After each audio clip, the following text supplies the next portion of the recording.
Welcome to this session on advanced casting processes under the course Advanced Manufacturing Processes.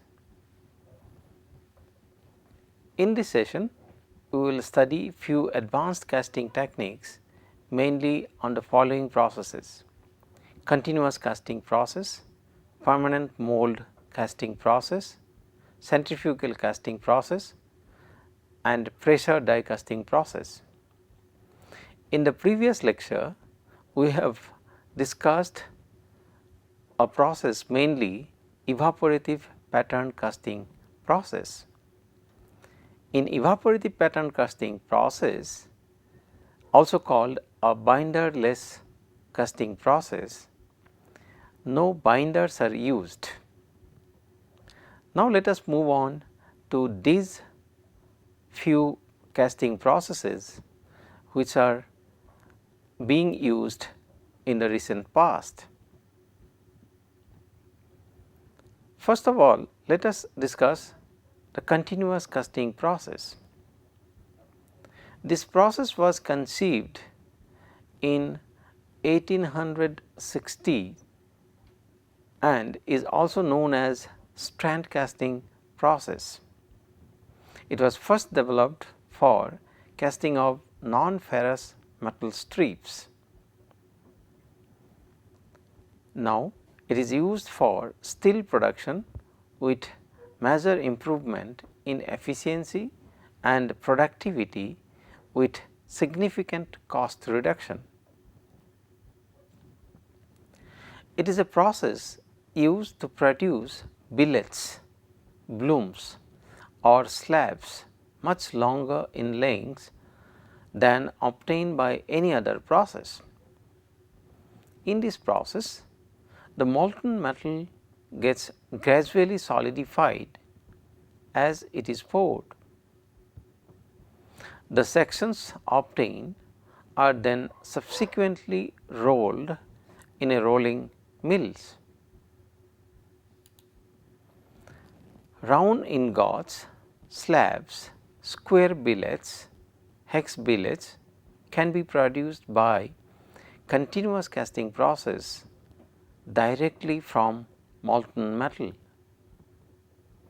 This process has high efficiency and gives end product in a single step. It requires more process control and high quality inputs. In this process, molten metal is transferred from a holding furnace into a special ladle called tundis. Molten metal from the tundis is poured into the top of the bottomless graphite mold of desired shape. The mold is open at both ends and is kept filled at all times. Metal at the lower end of the mold is cooled so that it solidifies and the solid product thus formed is extracted in a continuous length from its lower end. There are several variant processes like Williams process, Hazlitt process, and Asarco process. The Asarco process is the most popular one. In Williams process, for producing the continuous steel castings, a water cooled thin walled brass mold with oval cross section is employed instead of the graphite mold. The more popular variants are the vertical type and the horizontal type, wherein the obtained casting is bent by the rollers. This is also shown in figure 1. The horizontal process, on the other hand, provides greater flexibility and larger lengths.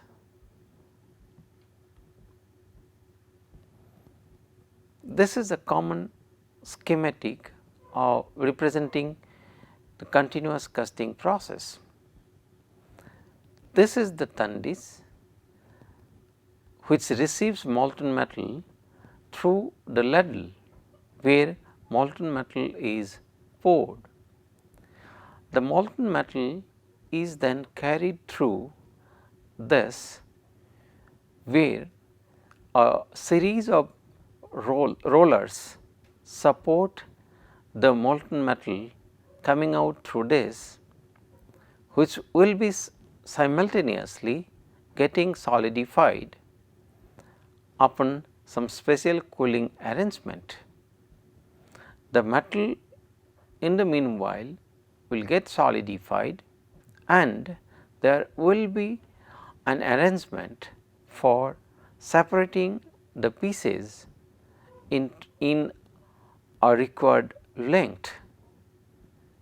This device for separating the cast material will be appropriately placed as per the design requirements of the pieces.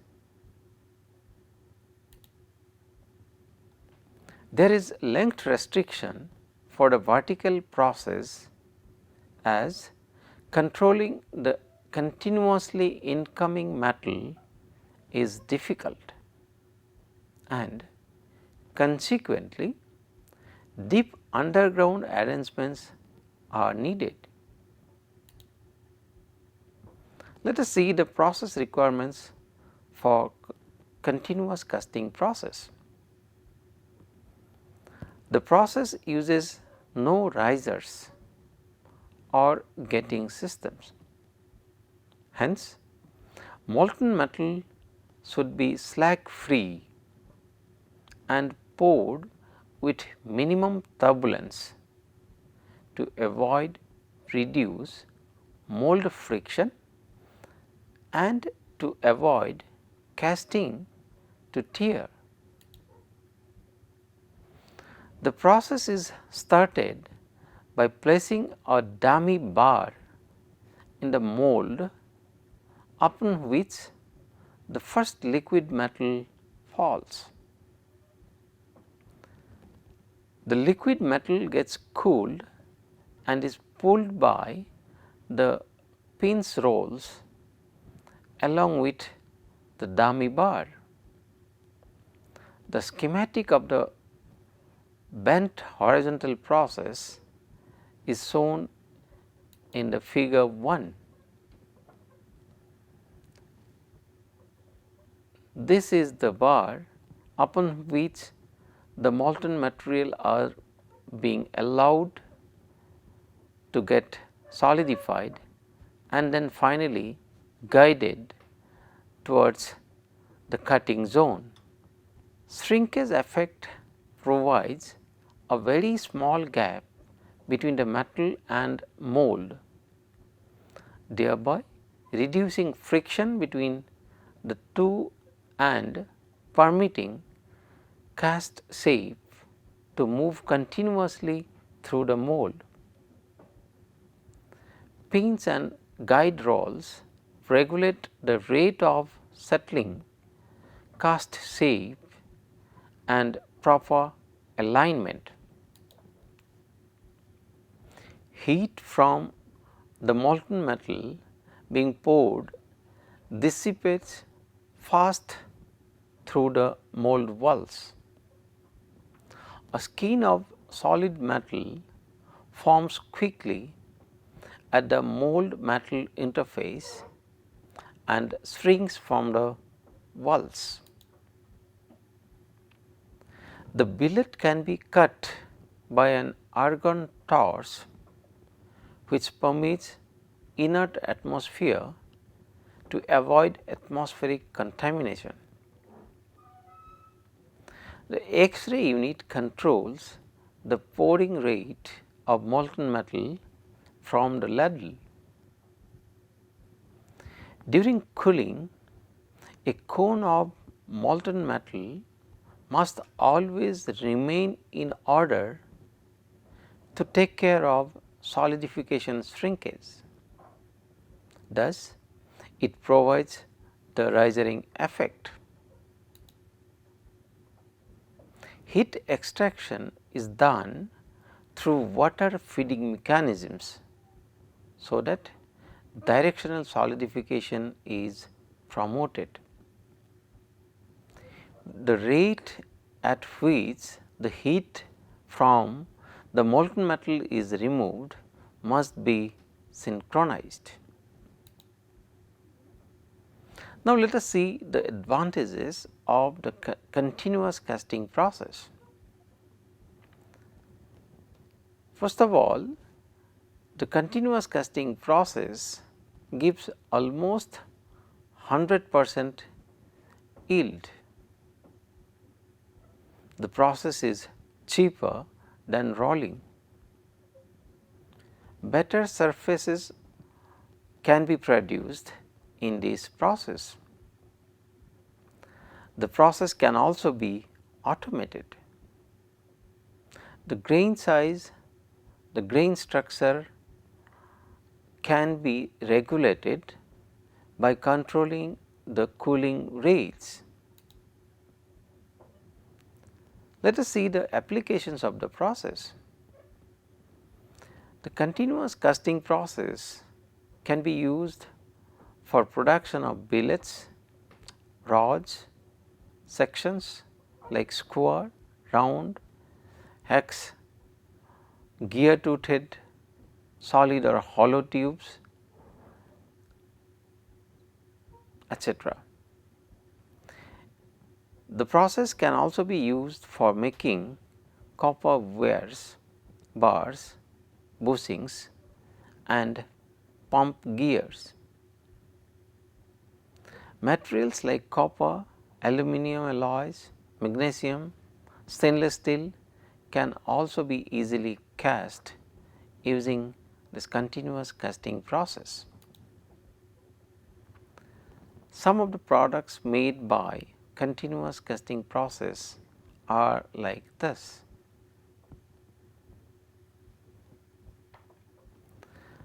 These are further cut into required shapes or size by gas cutters or power saws or band saws.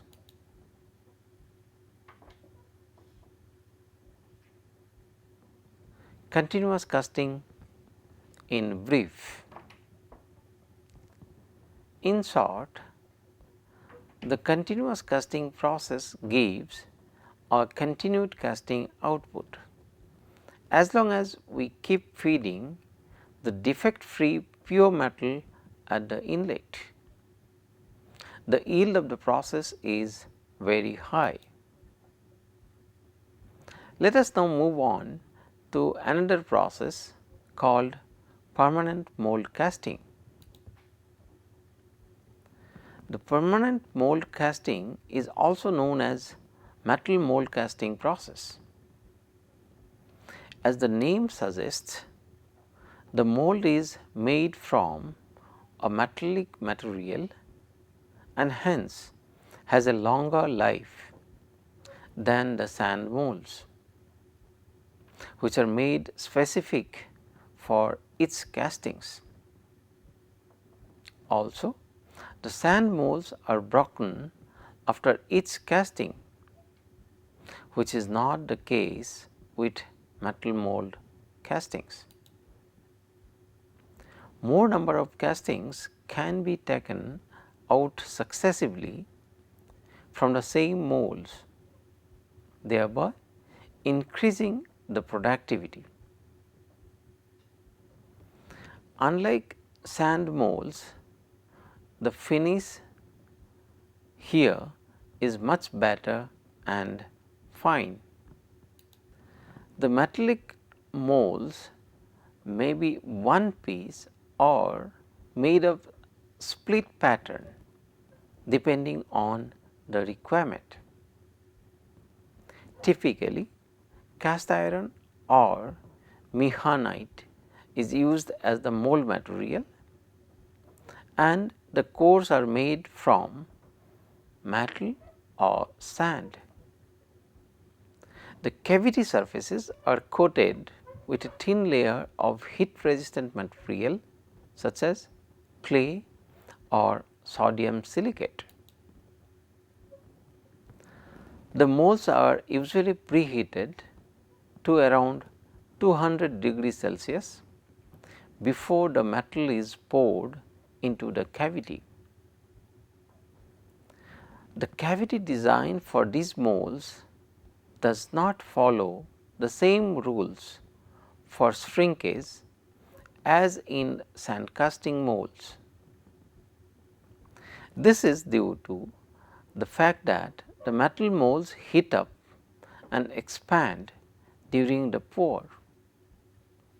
So, the cavity does not need to be expanded as much as in the sand castings.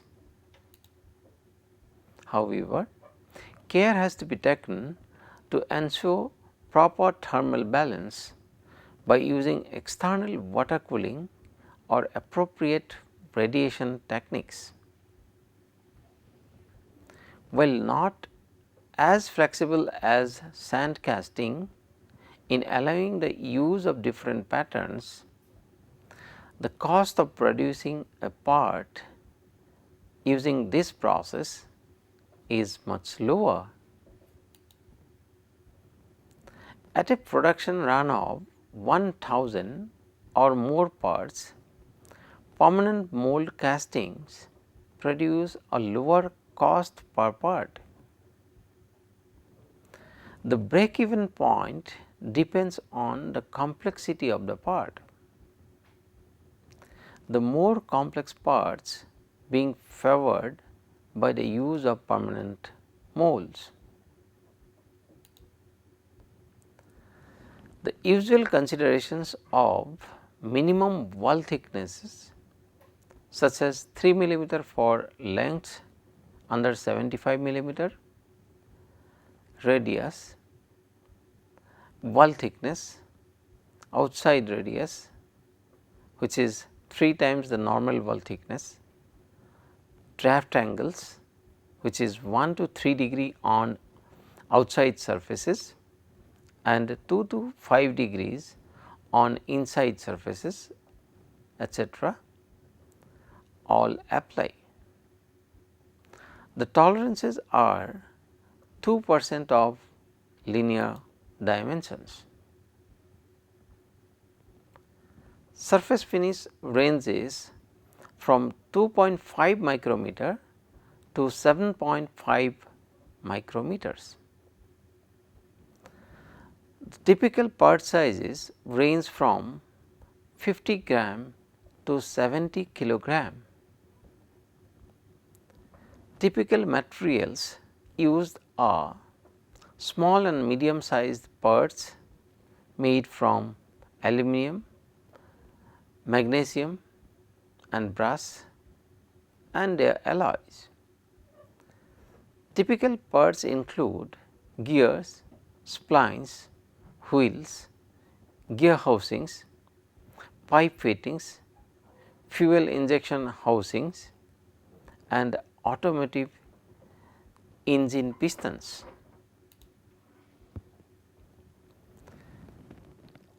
Now, let us see what are the requirements of metal mold process. The metal or alloy to be cast by this casting process should possess the following properties. Number 1, low pouring temperature. Number 2, adequate hot strength to avoid hot tearing problems. Number 3, good fluidity for filling the cavities. Number 4, commonly used alloys are aluminum, magnesium, zinc, lead, copper and cast iron. Now, let us see what are the advantages of this particular process. First of all, closer dimensional tolerances and accuracy, then smooth surfaces can be obtained. Next, metal cores can be used to produce holes, and the process is good for mass production.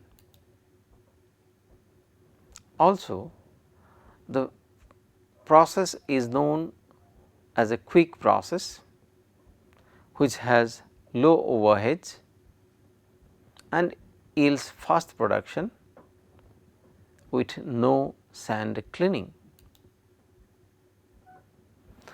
Now, let us see the other sides of this process too, that is the disadvantages of the process. The first and foremost consideration is the process has high initial cost. The pattern design needs to be final in all respects and does not have the possibility for changes as can be done with sand molds. In sand molds, manual mold cutting and minor changes are still possible. Unconventional for smaller production runs. Chilling effect exists, which may lead to non-uniform cooling and defects. In this figure, some of the product examples of permanent mold casting process are shown. Permanent mold casting is similar to sand casting, except the sand mold is replaced by an accurate metallic mold. Casting finish and accuracy is generally higher. Process has higher productivity than sand casting. Now, let us move on to another casting process, also known as centrifugal casting. Centrifugal casting is a popular process. In this process, we make use of the centrifugal force, which is directed away from the center and exists at high speeds. In this method, the mold is rotated about its central axis and there exists a continuous pressure as metal is solidifying. Slag being lighter gets segregated towards the center.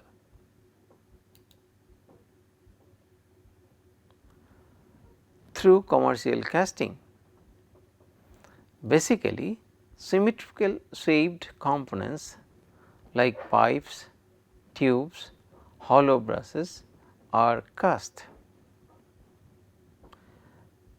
In these products, no core is required. The axis of rotation can be vertical, horizontal or angular. The mold flask is rammed with as its outer contour. To get shapes at ends, sand cores such as flange shape are placed. Flask is dynamically balanced to reduce vibrations.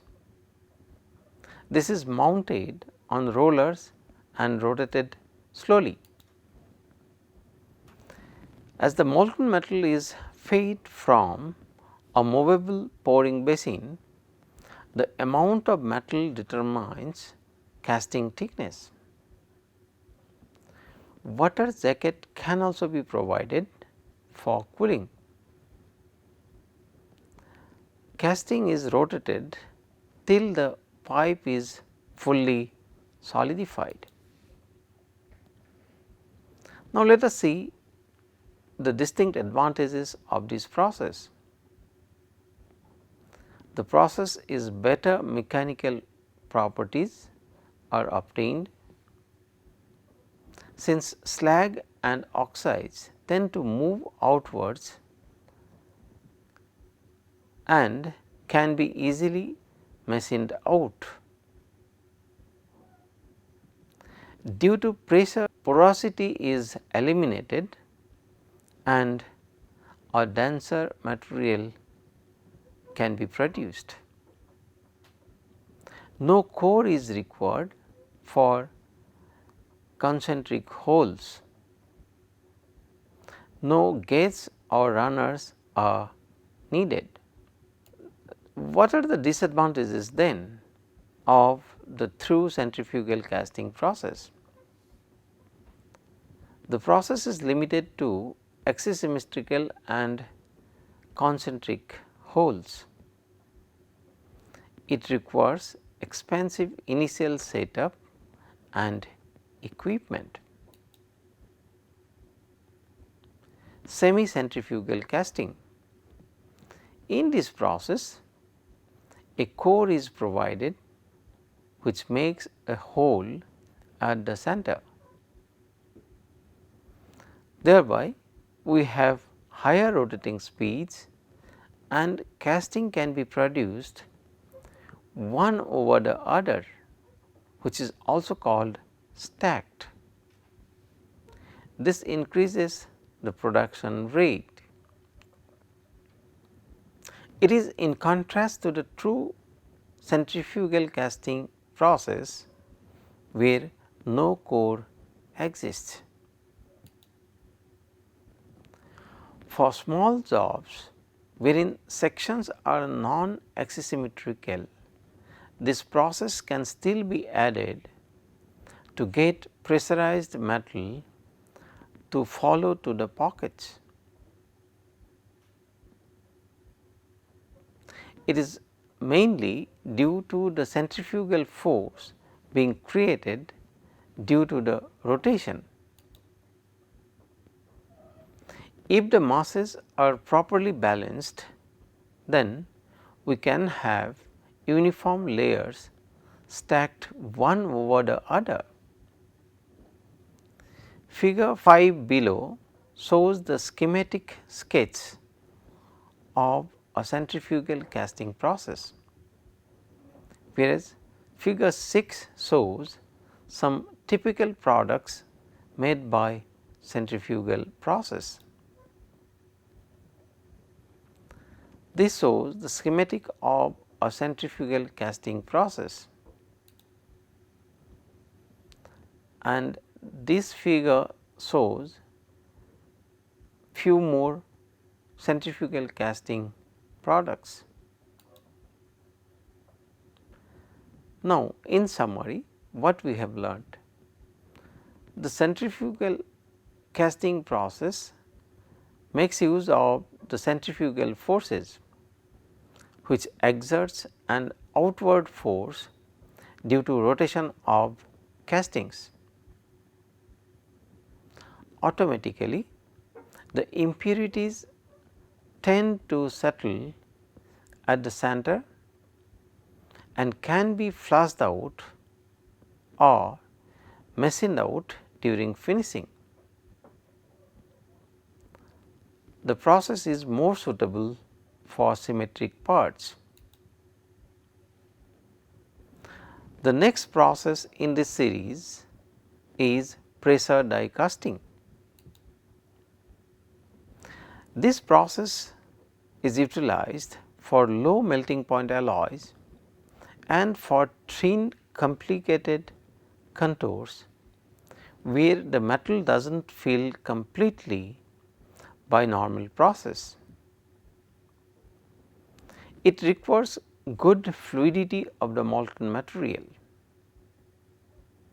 The setup is also called as gooseneck setup. In this setup, we make use of a pressurizing device such as a hydraulic actuator, which forces the metal to flow into the cavity. The mold is made of metallic material and also termed as die. It is made in split form, so that the casting can be easily moved out by ejector pins as shown in figure 7.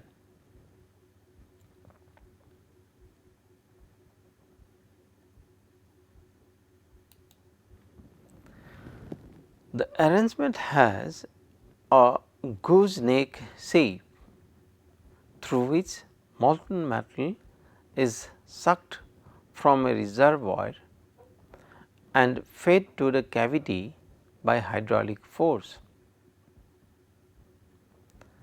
The arrangement may be hot chambered, where it is continuous, heated by a special heating arrangement to maintain the temperature and the fluidity. The cold chamber process is used for lighter alloys, where the metal is directly fed through ladles of a nearby furnace. The chamber is not heated continuously by the special arrangement. It also makes use of some hydraulic actuators to pressurize the metal into the cavity.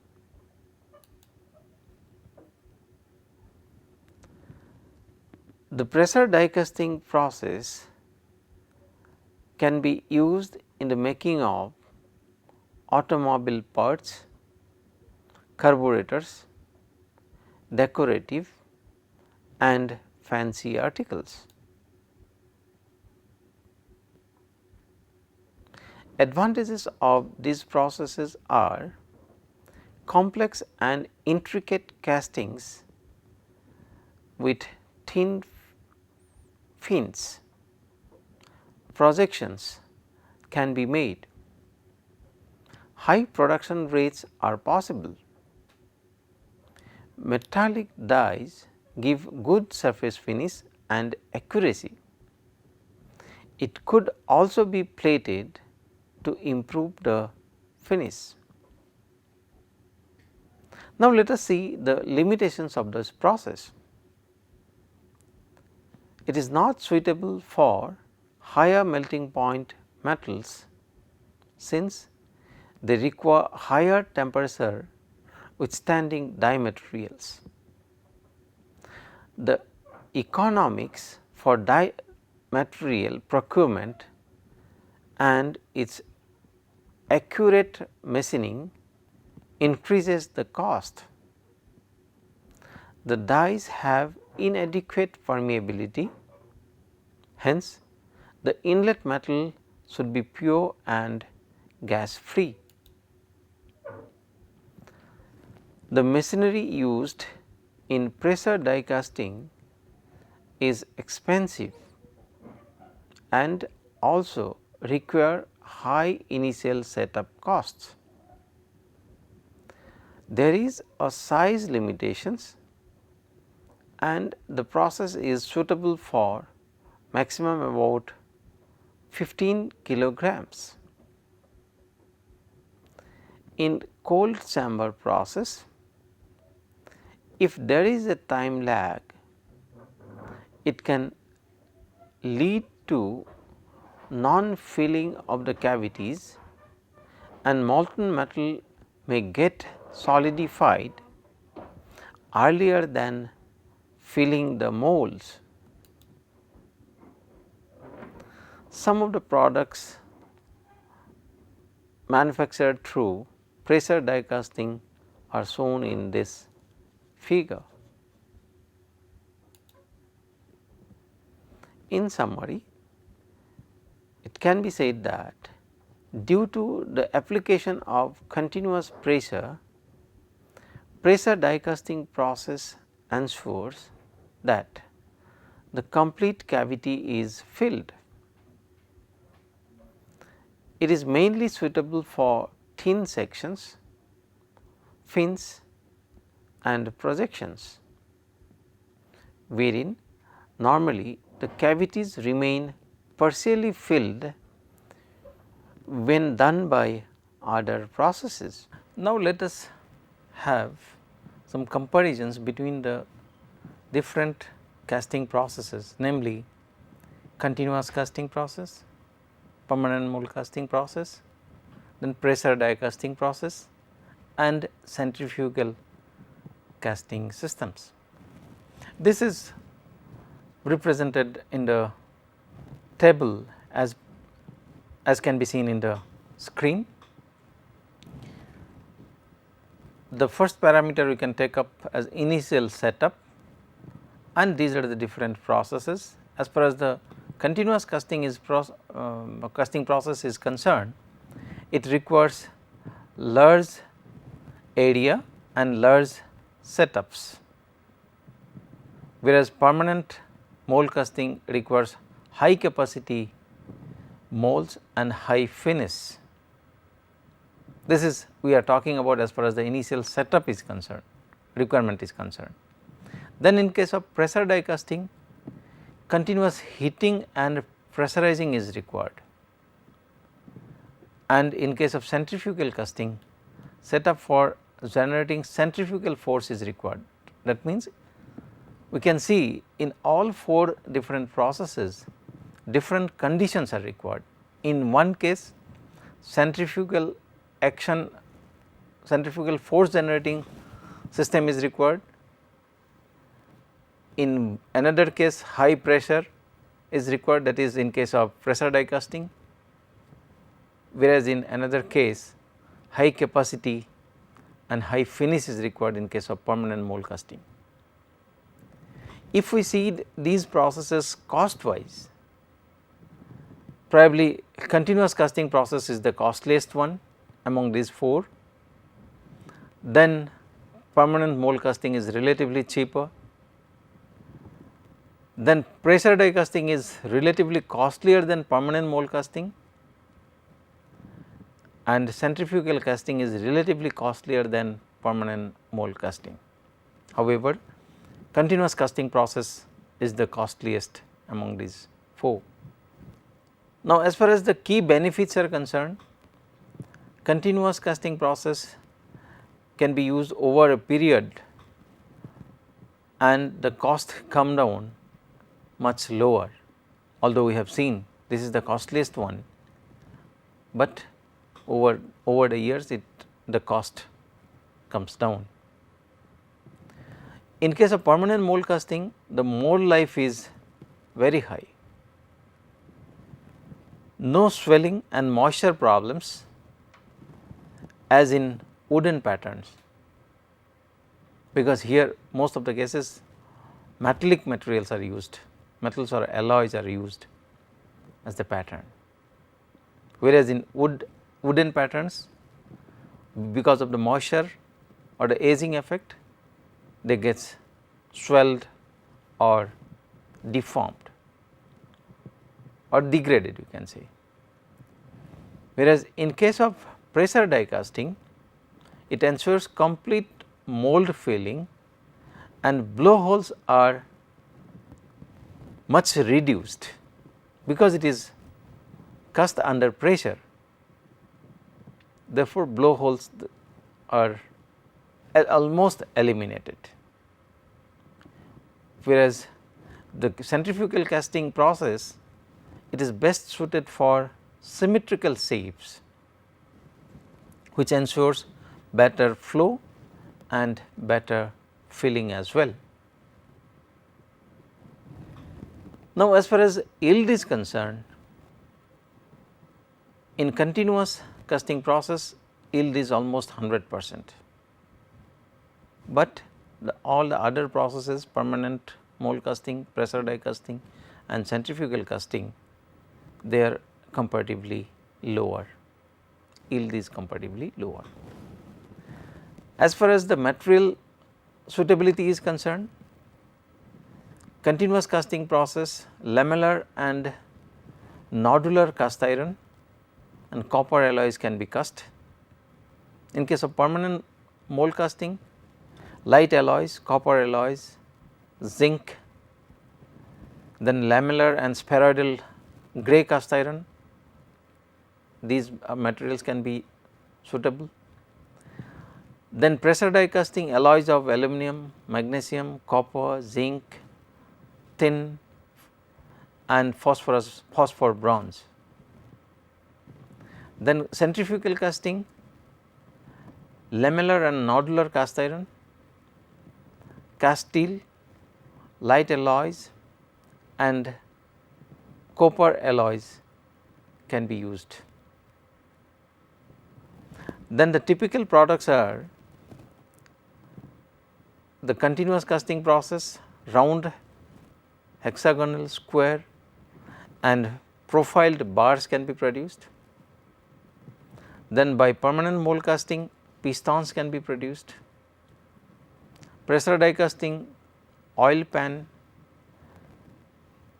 Gera case can be produced, and centrifugal casting, as we have already indicated, mostly symmetrical products should be produced, and therefore, tubes are very common examples of this casting process, casting product. Now, let us summarize what we have discussed in this session. We have discussed some advanced casting processes along with their process sequence, advantages, limitations, etc. Then the casting processes we have discussed are continuous casting process, permanent mold casting, pressure die casting and centrifugal casting process. We have tried to compare these processes based on various factors like cost, setup required, the materials that can be cast, etc., etc. We hope this session was informative and useful. Thank you.